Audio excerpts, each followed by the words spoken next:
a todos, meu nome é Selma Palenzuela, eu sou estudante do curso de Letras Português, com formação pedagógica da Universidade Estácio de Sá.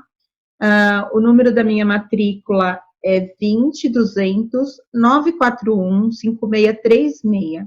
E eu estou aqui hoje para apresentar para vocês o meu PCC, que é uma prática como componente curricular da disciplina de Neurociência Cognitiva, sob o código ESD 0001. E desde já eu já queria agradecer aí a participação da minha amiga Cris, que vai participar comigo. Daqui a pouco eu vou apresentar ela rapidamente, e aí a gente vai conversar um pouquinho a respeito das funções cognitivas, a respeito de uma vivência que ela tem nessa área, tá? Bom, o tema do meu trabalho é funções cognitivas, no processo educativo e na formação do sujeito. Bom, a proposta do professor dessa disciplina é a seguinte, né? Os objetivos específicos são observar, pesquisar e construir o conhecimento a partir de alguns vídeos que foram propostos, né, leituras a respeito do tema da aula 3. Entre os vídeos propostos, nós estudamos um pouquinho a respeito sobre o teste do marshmallow. E o que é o teste do marshmallow? Eu vou explicar rapidinho para vocês. Bom, o experimento do marshmallow refere-se a uma série de estudos de recompensa postergada realizada no final dos anos 60 e início dos anos de 1970, liderada pelo psicólogo Walter Mitchell, professor da Universidade de Stanford. Bom, durante esses experimentos, em que o cientista oferecia um marshmallow e uma recompensa, esse experimento, quem que era estudado nesse experimento? Eram crianças na faixa etária, né, na idade entre 4 e 6 anos de idade, e a instrução que o pesquisador passava para a criança nesse experimento era a seguinte, e era uma informação, assim, bem clara, tá, essa instrução. Bom, você pode comer o doce, né, esse marshmallow imediatamente, ou esperar 5 minutinhos e comer mais 2 desses depois, né, ou seja, ele dava um marshmallow para a criança, e se ela conseguisse esperar até o final desse prazo, ele dava mais um marshmallow para que ela pudesse comer lá, experimentar. Bom, com esse teste, com esses testes, com esse estudo, né, esse experimento, ele conseguiu comprovar, de acordo com a ciência cognitiva, 15 anos depois, mais ou menos, essas crianças que participaram do experimento, elas tiveram força de vontade para aguardar até o retorno do pesquisador, né, que conseguiram esperar aqueles 5 minutinhos, algumas até chegaram a esperar bem mais do que 5 minutos. Bom, essas crianças, no futuro, quando elas cresceram, elas demonstraram algumas habilidades relacionadas ao autocontrole, né, e na fase adulta, na fase estudantil, elas tornaram-se pessoas mais bem-sucedidas, né, foi observado ali, né, porque elas foram acompanhadas, né, até a fase adulta, então lá para os seus 18, 19 anos, os pesquisadores descobriram que essas crianças que conseguiram esperar o outro marshmallow, elas possuíam autodisciplina e habilidades de postergar a gratificação, ou seja, elas tinham foco nos estudos e não eram pessoas ansiosas, eram pessoas que conseguiam ali ter um bom desempenho relacionada ali às suas atividades acadêmicas, né, e educacionais. Então, elas acabaram por se tornar estudantes bem-sucedidos, tá? Então, esse é um pequeno resuminho aqui a respeito, né, do experimento do marshmallow. Bom, e para falar um pouquinho mais, assim, na prática mesmo, a respeito de funções cognitivas e funções executivas, estudo neurociência de forma extraoficial há bastante tempo. Eu tenho auxiliado alguns amigos meus que com problemas aí em relação ao desenvolvimento dos filhos. Eu sou especialista em educação, mas não nessa área. E agora em letras eu estou tendo a oportunidade novamente de estudar esse tema. E esse tema é um tema assim muito instigante, muito interessante, porque a ciência desde a década de 90, ela avançou muito, mesmo porque os equipamentos, né, de exame de laboratório, os equipamentos de imagem, eles evoluíram muito também. Então, se antes da década de 80, alguns transtornos, alguns problemas relacionados à aprendizagem, ao próprio desenvolvimento, né, do cérebro humano, não era possível a gente ter uma precisão sobre do que se tratava, hoje a gente já tem uma avaliação melhor a respeito de como o cérebro aprende, né, de todas a complexidade, né, do cérebro humano e no que isso está relacionado com a formação do indivíduo, né, com o desenvolvimento do indivíduo. Bom, então aqui, para a gente não ficar assim se estendendo muito, eu vou conversar um pouquinho com a Cris Silva, e ela que vai falar para vocês se ela é casada, se ela é solteira, quantos filhos ela tem, e depois a gente vai entrar aí no tema proposto aí pelo professor, que é falar um pouquinho a respeito das funções cognitivas e executivas, alguma experiência, alguma vivência que a gente tem a respeito disso. Pode falar, Cris. Obrigada. Mais uma vez, obrigada aí pela sua paciência e pela sua participação em participar desse trabalho comigo. Eu que agradeço, Selma. Você sempre presente aqui em casa, me ajudando de alguma forma aqui com o Henrique, né? Bom, deixa eu me apresentar. Eu me chamo Cristiane, eu tenho 45 anos, né? Sou casada, tenho 2 filhos. O Henrique, que vai fazer 10 anos, próximo sábado já. A Helena tem 4 anos, né? E sou casada com o Léo, tem um nome diferente, Léo Vergilton, a gente chama ele de Léo com carinho. E estamos aqui, pode falar, Selma, se eu puder ajudar aí nas respostas. Vai ajudar, com certeza. E, Cris, como você falou, eu acompanhei bastante, eu tenho acompanhado bastante a trajetória, né, a gente se conhece há muitos anos, desde criança praticamente, né, nossos pais já se conheciam, e eu acompanhei, né, toda a sua trajetória, quando você se casou, depois quando você teve as suas gravidezes, até alguns momentos tristes, né, perda de bebês e tudo mais. E só que, né, a ciência é maravilhosa, Deus é maravilhoso, e você acabou por gerar 2 crianças lindas, espertas, inteligentes, que, no caso aí, a Helena e o Henrique. Bom, mais ou menos, acho que o Henrique tinha uns 7 para 8 anos, né, quando a gente começou a conversar mais especificamente a respeito das questões de desenvolvimento dele. Então, você me procurou uma certa época, até por questões ali de dúvida, né, na lição de casa, né, em relação ao Henrique, ele estava com um probleminha de entendimento do que era letra maiúscula, letra minúscula, se eu me lembro bem, era alguma coisa relacionada a isso. E aí, na época, eu pedi para que você encaminhasse para a minha liçãozinha dele, para que eu pudesse entender se estava com algum problema no enunciado, né, do livro didático, ou do professor, né, para que ele não estivesse entendendo. E aí eu entrei no mundo do Henrique, que era o mundo da criança que tem TDAH, né, que é um transtorno de déficit de atenção. Eu vou até aqui, Cris, rapidamente dar um panorama para o pessoal do que é TDAH, para a gente não falar besteira aqui. Eu abri aqui o próprio site tdh.org.br, né, onde a gente consegue uma definição mais precisa a respeito do tema. Bom, o que é TDAH, né? O TDAH é o transtorno do déficit de atenção com hiperatividade, é um transtorno neurobiológico de causas genéticas que aparece na infância e frequentemente acompanha o indivíduo por toda a sua vida.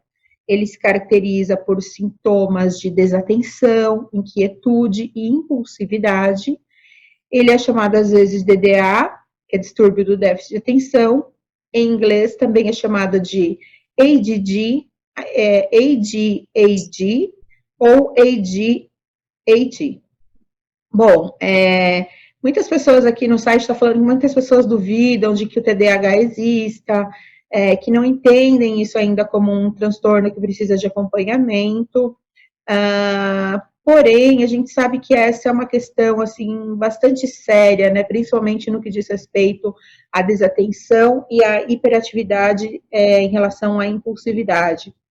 Bom, e aí a Cris, ela me passou, né, essas questões, né, do Henrique, E eu percebi no decorrer do crescimento dele que esse problema que ele tem, né, do foco, da atenção, atrapalhava muito na questão das lições de casa, né? Primeiro porque ele não conseguia focar naquilo que estava no enunciado. E eu percebi também, né, no pouco conhecimento que eu tenho, que quanto mais complexo era esses enunciados e essas lições, mais dificuldades o Henrique apresentava. Uma das coisas que nós descobrimos, né, Cris, juntas, e que a gente até comemorou, né, na busca, porque na época estava ainda buscando um diagnóstico, né, mais preciso, trocou de médicos, lembra? Fez outros exames, revirou, tadinho, né, o Henrique de cabeça para baixo. A gente descobriu que o Henrique, ele não foi trabalhado a escrita com ele na escola, né, da forma correta, como se trabalhava antigamente, né, na educação clássica. Então, por exemplo, o Henrique, ele não teve aquela aulinha, né, de caligrafia, pode me corrigir se eu estiver errada, mas ele não teve aula de caligrafia, de letra cursiva. Então, porque até a gente, da nossa experiência, né, como criança, quando a gente estudou, e a gente teve aula de caligrafia, a gente teve letra cursiva, que tem professor que acha isso um bicho de 7 cabeças, que é contra e não sabe como está prejudicando as crianças. Porque é a partir do treino da letra cursiva, no caderninho de caligrafia, no caderno pautado, que a criança consegue diferenciar a letra maiúscula, né, da letra minúscula, que ela consegue ali trabalhar já os princípios, os fundamentos da gramática, né, quando a gente começa a estudar na escola, na pré-escola. E foi isso, né, Cris? Conta um pouquinho dessa experiência, até depois a gente fez um teste e deu certo, porque o Henrique, ele não conseguia escrever o nome dele com a letra cursiva, ele não conseguia escrever o nome dele com letra maiúscula, e aí você comprou o caderno de caligrafia, fez todo um trabalho com ele, e ele conseguiu assimilar e compreender ali na época aquela lição. Conta um pouquinho pra gente como foi, por favor. Assim, a gente, do comecinho mesmo, assim, quando iniciou na pré-escola, né, que hoje é EMEI, né, na nossa época era prézinho. Sim. E eu vi, assim, que eu notava que ele tinha um pouco de dificuldade, mas a professora sempre me dizia que era o tempo dele, era normal da idade dele, né, e eu ficava um pouco preocupada, mas como era o primeiro filho e a gente não tinha aquela, né, então, mas eu ficava preocupada, né, que ele não conseguia, ele saiu da EMEI, né, ele praticamente só sabia escrever o nome dele, né, mas com dificuldade ele só conseguia escrever o nome dele. E aí ele foi para o primeiro ano, né, isso, fundamental, e aí que a gente... E depois de um tempo, quando eu ia passar de ano, aí eu comecei a ler e escrever. Isso, deixa a mamãe terminar aqui. E aí, o que acontece? Teve muita dificuldade esse primeiro ano do ensino fundamental, ele não conseguia se adaptar, né? Ele não conseguia fazer as lições, ele não entendia nada, ele não parava quieto, e a professora sempre me chamando, buscando alguma resposta, né, de mim, assim, tipo, fazendo bagunça, mãe, isso, mãe, aquilo. E aí foi passou meio ano, e aí ela falou, mãe, eu já tentei de tudo com o Henrique aqui, né, já tentei de tudo, e a gente não conseguiu chegar no objetivo, então eu acho que você tem que procurar uma ajuda de fora, né, no caso, um especialista, né, para fazer algum tipo de exame, sei lá, uma consulta para saber de verdade o que ele tem. E aí foi a hora que a gente foi em busca de um neuro, né, para poder ver, foi o que ela nos orientou, né, a escola nos orientou a buscar um profissional, um neuro, e a gente começou a passar com ele, com ela, né, no caso, era uma médica, e eu já troquei de médico, mas continua sendo médica, né, e ele começou a passar no psicólogo, né, até então a gente teve uma perda na família e a gente achou que todo aquele transtorno, que ele não conseguia ficar quieto, ter atenção, era por conta daquela situação que ele estava vivendo, que era o luto, né? Ele tinha perdido a avó e era muito apegado. Foi quando a gente foi para a psicóloga. Então, começamos a tratar isso, mas até a psicóloga também falou assim, não, tem que buscar outro tipo de ajuda. Aqui continua, mas a parte, né? Foi então que, depois de determinado tempo, a gente descobriu que ele tinha o TDAH, que eu também nunca tinha ouvido falar, né?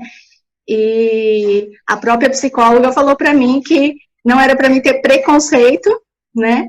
Que era para mim ajudar o meu filho, e a médica queria prescrever um medicamento. Eu fiquei assustada, porque eu falei, uma criança de 7 anos, né? Que até então ele já tinha os 7, né? E tomar uma medicação forte. E ela falou, não tenha preconceito, porque vai ajudar ele muito, principalmente na escola, né? Principalmente na escola. E esse ano que passou, né, do primeiro ano fundamental, foi um ano difícil, tanto para nós, porque a gente não sabia do que se tratava, e a criança, de repente, muda o comportamento, né? E essa medicação, só para a gente se inteirar aqui, porque as pessoas que vão estar assistindo não vão entender. Essa medicação deixa a criança mais calma, né? É um calmante. O que é essa medicação? Porque aí você teve uma criança que era hiperativa, né? Que era muito ativa, e de repente você começou a medicar e aí o seu filho foi para o cantinho, tinha sono. Como que é isso? O que é esse remédio? Qual que é o nome dele? E eu lembro que você teve toda uma trajetória também com essa medicação, porque depois você conseguiu, né, acertar a dose. Porque eu quero abrir um parênteses aqui muito importante. Eu quero abrir um parênteses aqui muito importante. Essa questão até do preconceito. Aí você depois fala do remédio. Muitas pessoas têm preconceito com criança do TDAH. Na verdade, não tem que ter preconceito com nenhum tipo de criança por nenhum tipo de transtorno, tá? Ou quando não tem transtorno. A gente tem que procurar compreender a criança, né, as vivências dela, o que ela está passando, porque a criança, quando ela nasce, ela precisa se adaptar ao ambiente, né? Bom, e ela está se desenvolvendo, e ela precisa do adulto, né, para direcionar, para ter paciência, para ajudar com amor essa criança a cuidar ali da vidinha dela, né? Bom, e em relação a esse preconceito, eu até na época eu falei para você, porque, olha, muita gente, eu acho assim, que deveria abrir uma associação para cuidar dos pais das crianças que têm TDAH. Aliás, de todos os transtornos, porque, infelizmente, a medicina, as juntas, né, médicas, eles cuidam da criança, ninguém cuida da mãe, que é especialmente a pessoa que está ali no dia a dia enfrentando a batalha, e cada criança é uma criança, cada caso é diferente do outro. E a mãe, ela não tem assistência, né? A mãe, se ela não tiver uma amiga, e até eu me orgulho nesse ponto, para poder contar, não tem gente, psicólogo, para cuidar da mãe, né? O Estado deveria garantir isso lá nos direitos sociais, direito à saúde. As mães com criança com transtorno, com qualquer tipo de problema, elas deveriam ter um acompanhamento também especial, psicológico, um apoio, né, Cris?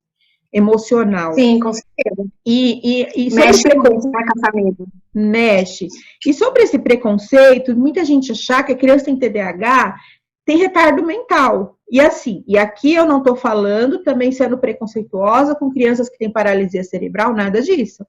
É o contrário. Não, mas... e muita gente fala, pensa isso, né? E na época eu falei para Cris, não desista do Henrique, porque quem conhece o Henrique sabe que ele é um menino extremamente inteligente, extremamente criativo, até mais inteligente em determinadas coisas do que outras crianças, né, Cris, que não tem absolutamente nada, que não teve nenhum diagnóstico, que são as chamadas crianças normais. Verdade. Então, o Henrique, ele tem uma inteligência muito, assim, acima, né, da média.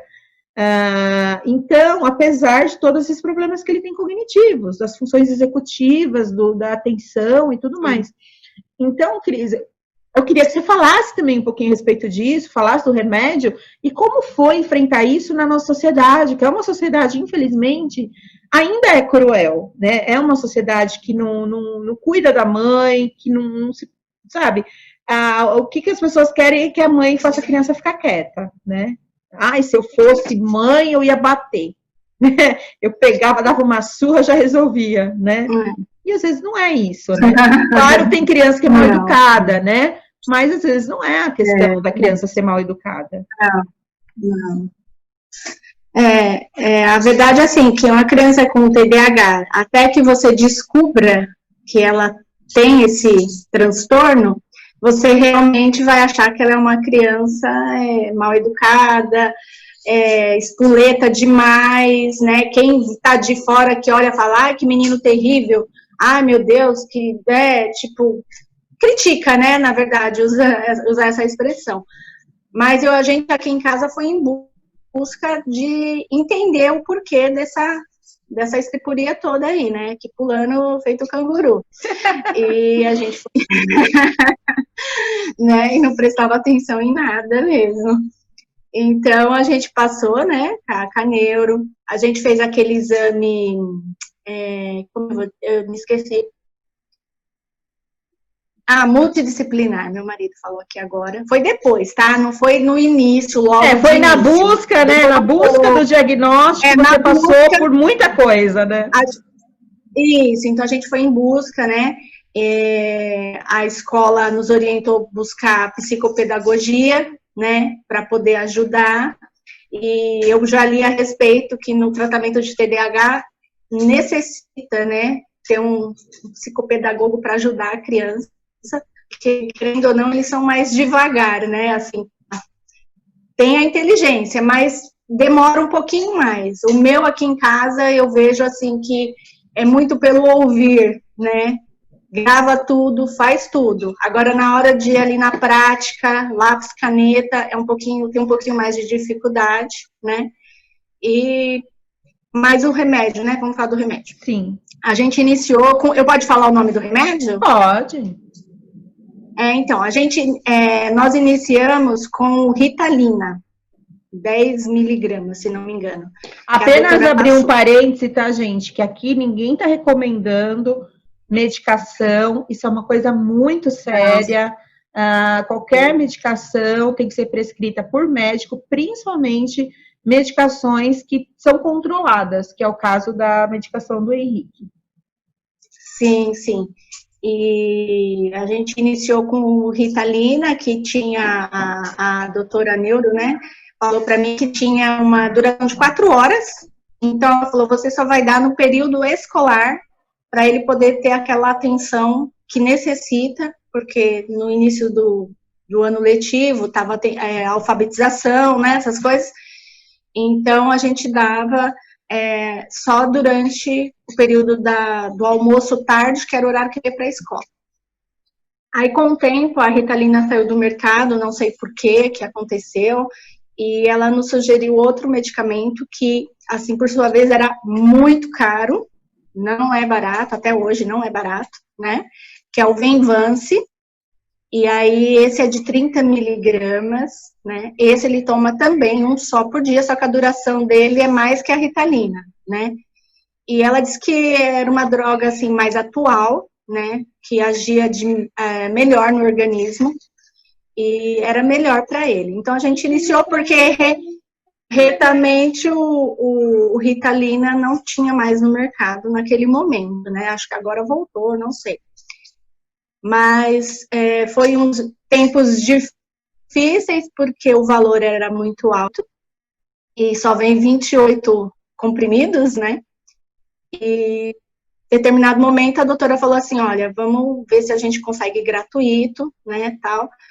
E a gente foi em busca, fizemos todo o processo e a gente conseguiu. Então hoje ele continua tomando Ritalina, o Venvance de 30, né? A gente conseguiu gratuito, então todo mês pegamos, né, gratuitamente, e ele toma. Então isso ajudou ele muito. O quê? A conseguir concentração, porque não tinha foco, né? E na escola a professora falou que melhorou assim, tipo assim, de baixo a alto, né? Deu uma boa melhora. Contudo, melhorou a concentração, mas a parte, assim, na hora de alfabetização, assim, ele continua com a dificuldade. Cris, ele tem alguma dificuldade na linguagem, verbal ou não verbal? Ele tem esse problema de memória? E de memória, assim, esquecer da memória de trabalho, né? Que a gente fala. A memória de trabalho é aquela memória que você precisa para lembrar das coisas que você está fazendo ali naquele momento, né? Então, você está lendo um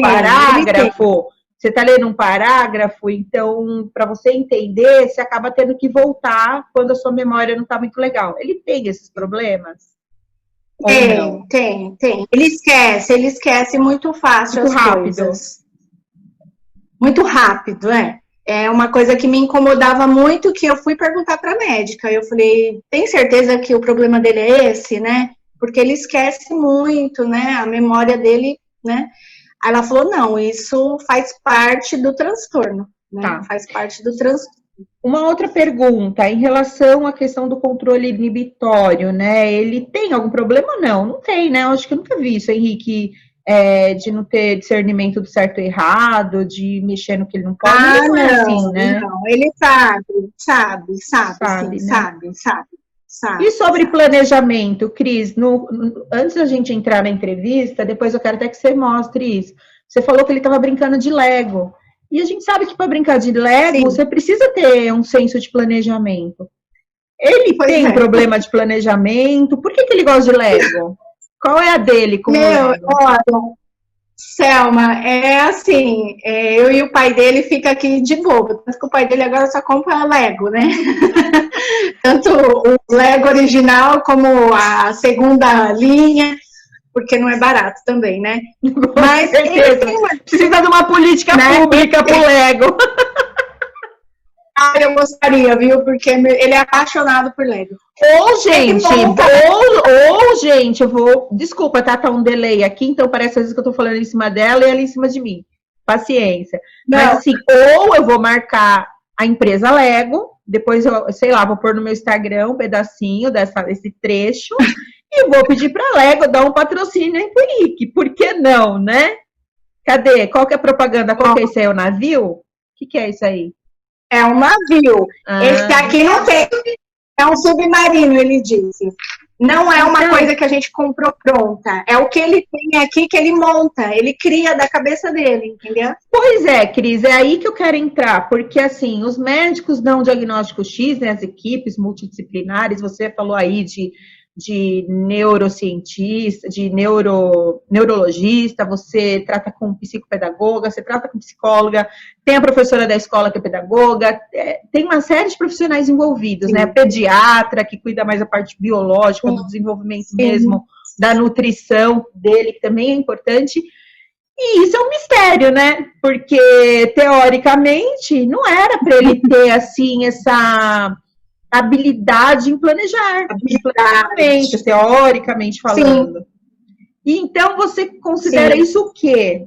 Você acha o quê? Que essa é uma persistência dos próprios pais? Porque, apesar da ciência dizer que os transtornos, eles não têm cura, mas tem como você fazer um bom acompanhamento, trabalhar no desenvolvimento dessa criança para que ela se torne uma pessoa mais capacitada, que tenha habilidades de ter um autocontrole. Não é isso? Você Sim, eu acho que tem que ter... É o estímulo, né? Eu acho que você tem que estimular a criança, né?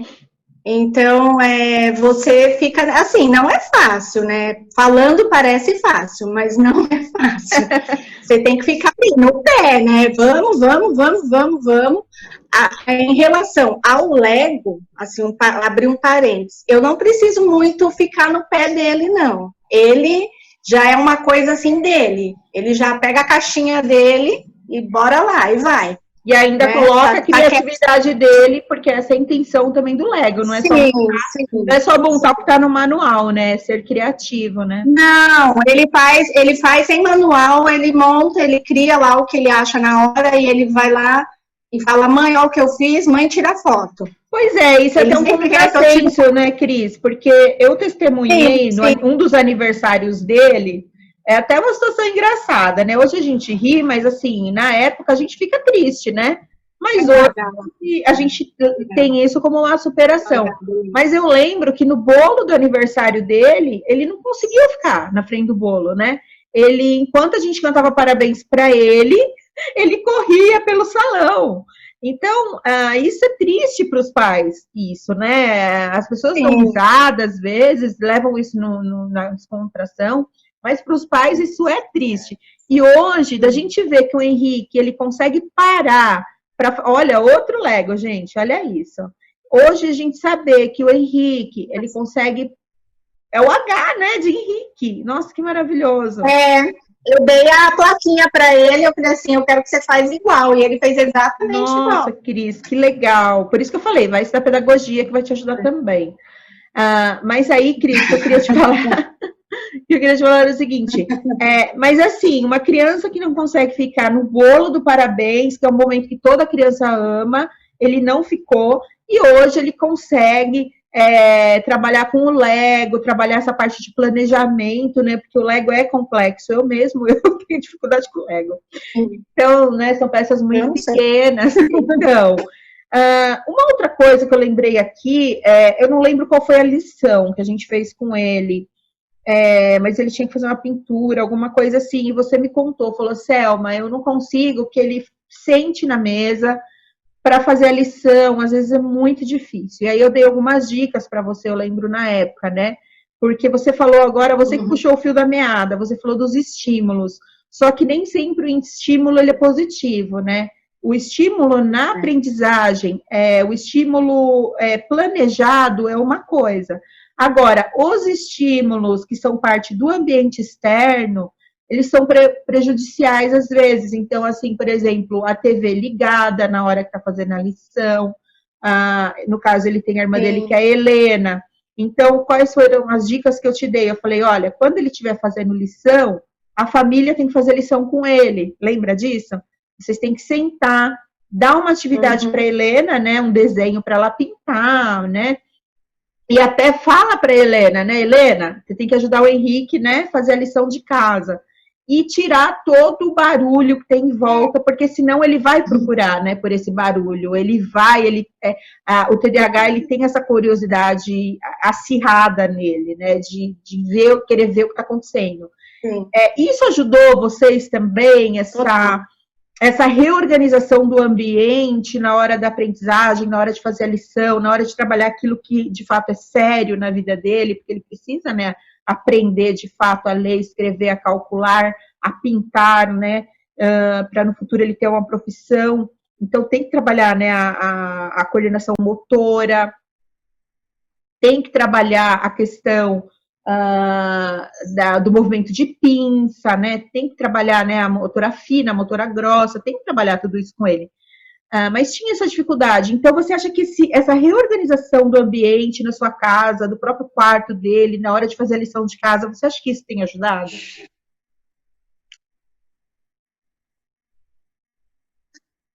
Ajuda, né? Eu não... Assim, antes ele ficava aqui pela sala, né? A gente não tinha tanta ideia, né, como isso. Mas aí a gente foi se adequando, até que a gente conversou juntas, né, tudo. Então agora a gente fica lá no quarto, quietinho. Eu acompanho ele, a Helena às vezes acompanha, porque ela tem 4 anos, ela às vezes dá uma corridinha, né? Mas ajudou sim, ajudou, porque não fica toda hora alguém chamando a atenção dele, porque ele perde mesmo o foco. Isso é notório, perde o foco. Então, quando uma criança tem TDAH, para resumir, a família tem, né, TDAH? A gente pode falar assim, Cris? Sim.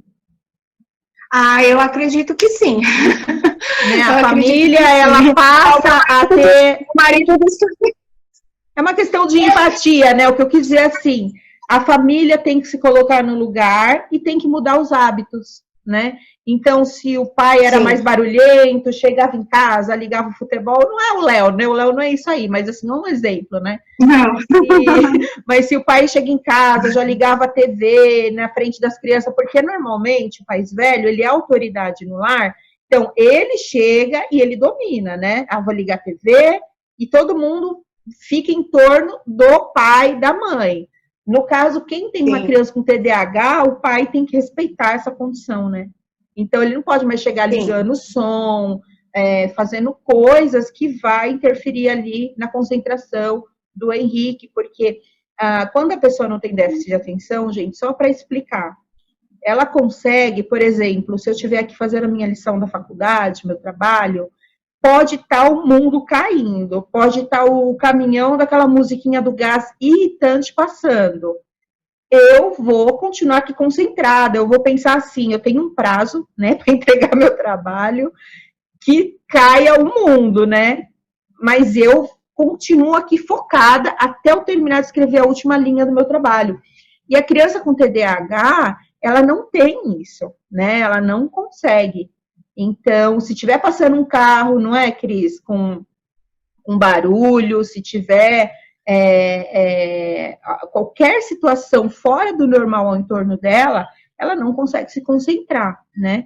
Por isso que na sala de aula, até eu acredito, que a psicopedagoga, o neurologista, ele aconselhou que você desse a Ritalina no momento em que ele estivesse ali participando da aprendizagem.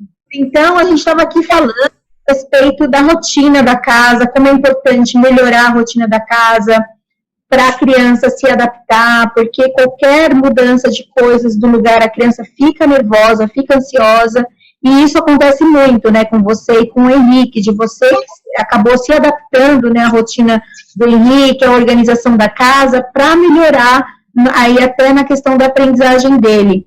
Então, como que a família hoje se organiza em relação a isso, na hora que está fazendo a lição de casa? O que vocês têm feito a respeito disso?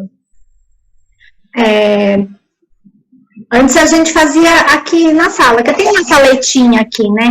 Mas o acesso é muito livre, né? Para a Helena, no caso, de 4 anos, então ficava um pouco mais difícil, né? Mas aí a gente tentou se adequar à dica que você deu de trazer a criança que não está na escola para fazer junto com quem está fazendo.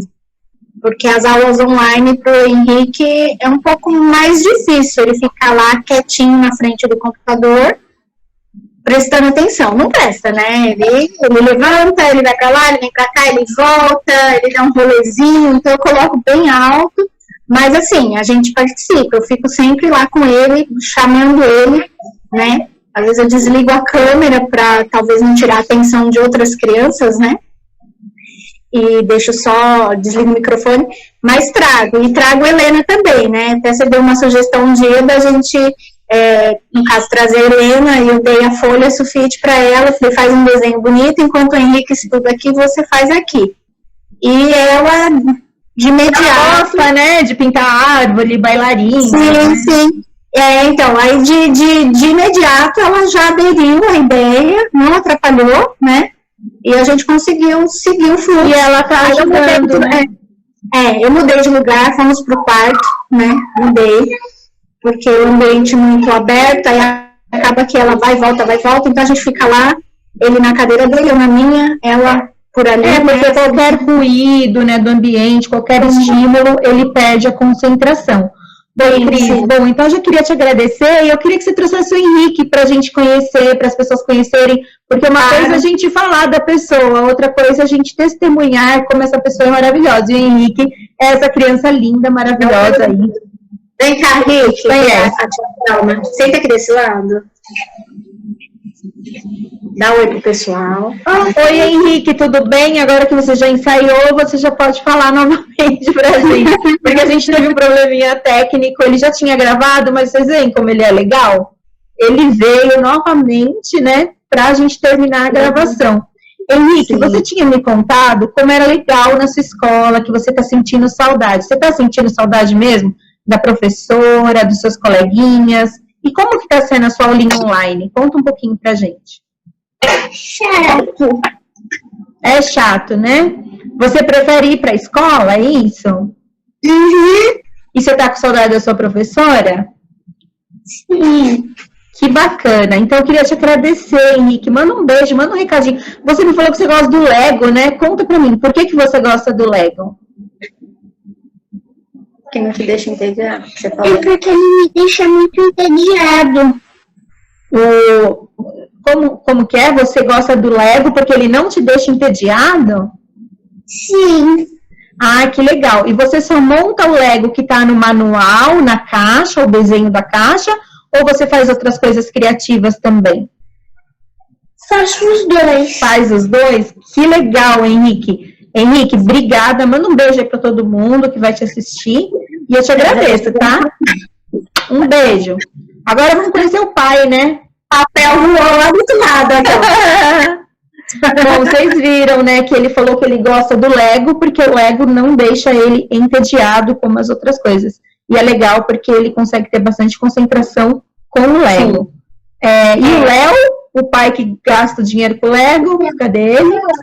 Vem cá, ô. O tímido da família. Sim, bastante. Bom, agora está gravando, tá, gente? Léo, a gente estava conversando um pouquinho da sua experiência de pai de primeira viagem. Oi, Helena, tudo bem? A Helena aí que já está até se letrando, porque ela tem ajudado aí, né, Helena? O Henrique nos afazeres das lições de casa. Beijo, linda, estrela. Léo, a gente estava conversando a respeito de você ser um pai de primeira viagem, no caso, quando vocês tiveram o Henrique, e que não tinha manual para o Henrique, né? Apesar que criança não tem manual, mas assim, para o Henrique não tinha mesmo. Conta pra gente como que foi essa experiência, e como que você lidou com isso, com essas surpresas, e até rapidamente, assim, como você acompanhou a Cris na questão dos diagnósticos, se você ficou chateado, e como que você tem feito hoje, até em relação à sua própria rotina familiar. É sempre difícil, né? A gente vai tentando lidar com as situações, vai aprendendo a cada dia. Eu fui um pouco mais flexível que a Cristiane, né? Quando teve o diagnóstico, sabia? Eu não fui tão radical com o remédio, não tive tanto problema de aceitar. A gente sabia que era melhor para ele.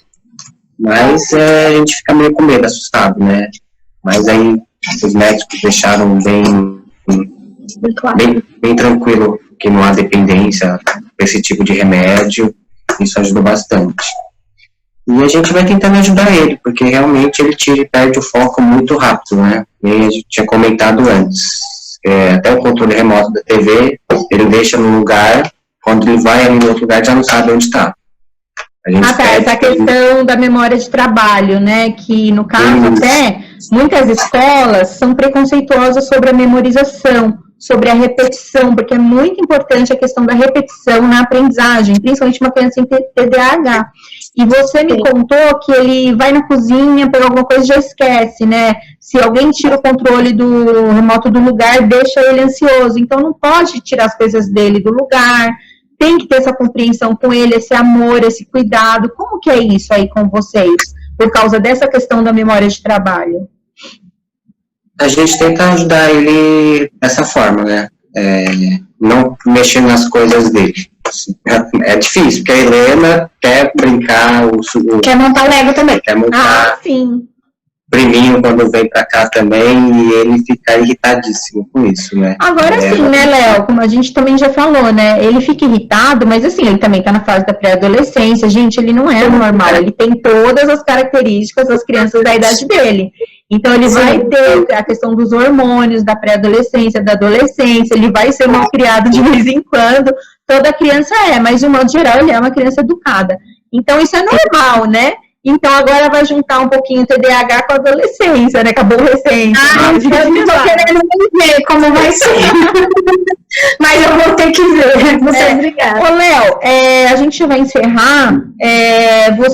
Então, você ajuda, né, na organização da casa, você tem sido um pai presente, você tem acompanhado, e isso é muito legal. Até na lição de casa, né? Você ajuda, comprando os brinquedos que ele mais se adapta. Como que tem sido isso? É divertido para você? Você pesquisa? O que você faz para ajudar a Cris e o Henrique?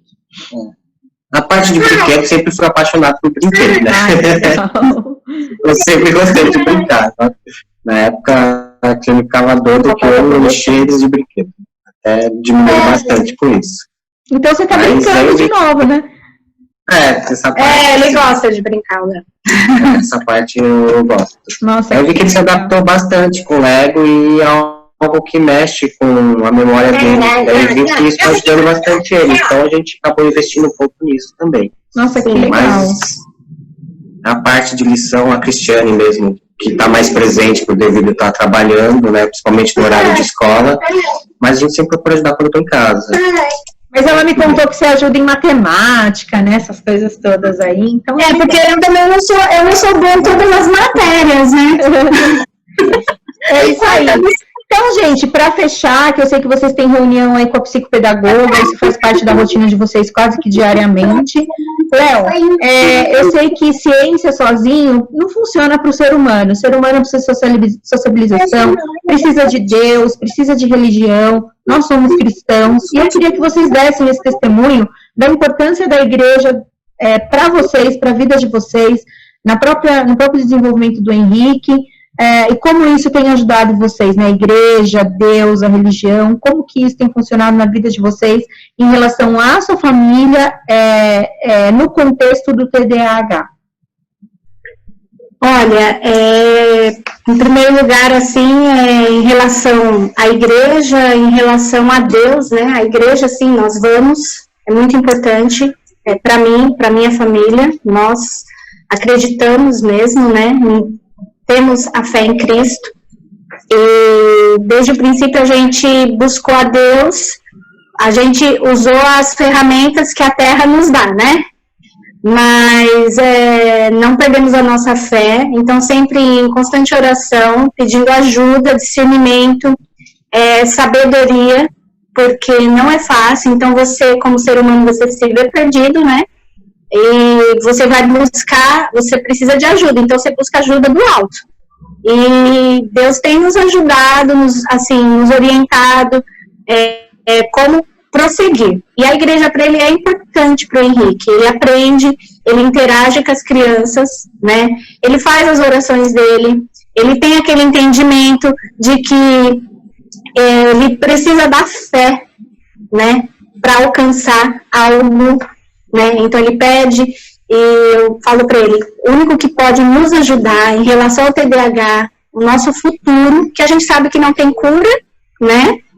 Só pode amenizar ao longo dos anos, pode amenizar, ele tem um controle melhor, né? Mas eu falei assim, que para Deus nada é impossível. Então, amém.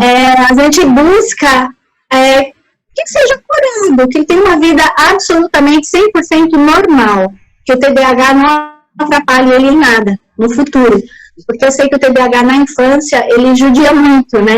A criança, por ser criança, já é agitada normalmente, e com o transtorno, dificulta mais os caminhos. Então, acho que a família é importante, no nosso caso aqui, somos cristãos, acho muito importante também, né?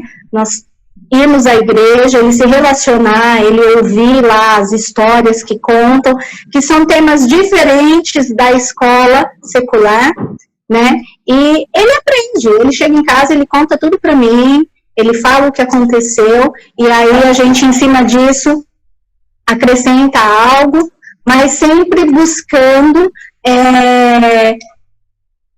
estar lá, porque é um ambiente saudável, né? A nossa família frequenta, outras famílias frequentam. Então, eu acho que é um ponto de partida muito importante para uma criança, Léo? Uma família. Com certeza. Você tinha me falado que ele tem amiguinhos lá, né? Como que é isso para você, a questão da igreja? Também é uma forma de se socializar, né? A igreja é uma comunidade que a gente, além de buscar a presença de Deus, né? É importante para a nossa vida. Ele tem os seus amiguinhos que são mais chegados do que da própria escola. Ele aprende a lidar com situações, os sentimentos mesmo de amizade um com o outro. Respeito, né? Para ele, o respeito. Você falou que tem um priminho, né, que acompanha ele, que tá sempre com ele, que é muito amigo, né? Exatamente, é um amigo muito próximo dele, que é o mais gosta, o melhor amigo dele. Até para derrubar uma outra lenda, né, que criança com TDAH não faz amizade, não cria vínculo, isso não é verdade, né? O Henrique, ele é cercado, né, de amigos, né, de amor, de pessoas, inclusive ele é meio líder, né? A Cris já me falou, ele é meio líder, né, da coisa aí, como que funciona isso? Ele gosta de se posicionar, né? Tem um bom espírito de liderança, outra habilidade, aliás. Tá trabalhando, acho, essa parte aí. Que bênção, gente. Então, pode falar, Léo. Não, tem bastante aceitação ele, sim. É mais agitado, fala mais quando tá no meio das crianças, né? Então, algumas crianças acham que, tá falando não muito, às vezes, mas aceitam ele muito bem. Porque foi o que a gente falou no começo da entrevista. Ele é inteligente como todas as crianças, ele é criativo, ele gosta dos mesmos brinquedos que as crianças gostam, gosta de um mais e outros menos, né? Mas toda criança tem isso também.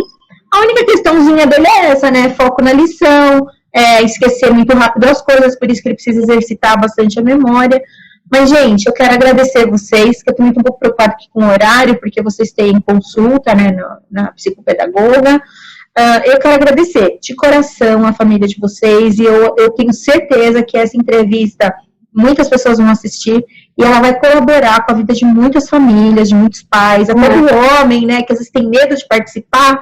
Não tenha medo. O Léo, né, ele tem sido um direito para a Cris, um apoio. Às vezes a esposa, por ela estar mais junto ali com as crianças, ela precisa de um norte, ela precisa de um travesseiro para encostar a cabeça, e é o ombro do esposo, né, do marido. A gente aprende isso na igreja também, né.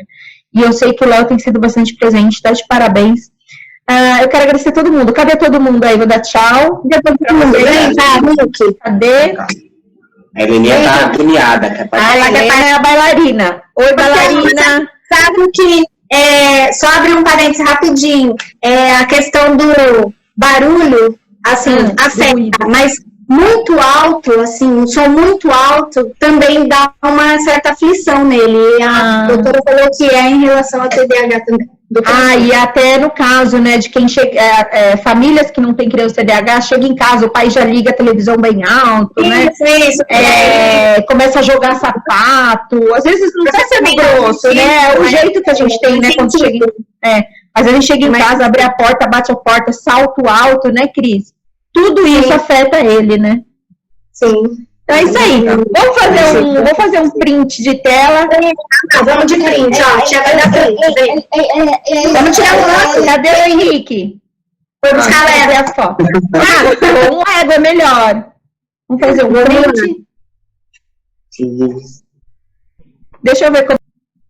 Ficou maravilhoso. Obrigada, gente. Que Deus abençoe vocês. Obrigada, tá? Que Deus abençoe vocês. Eu que agradeço. Um beijo. Amém. Um beijo. Tchau, tchau. Tchau, gente. Tchau, amém.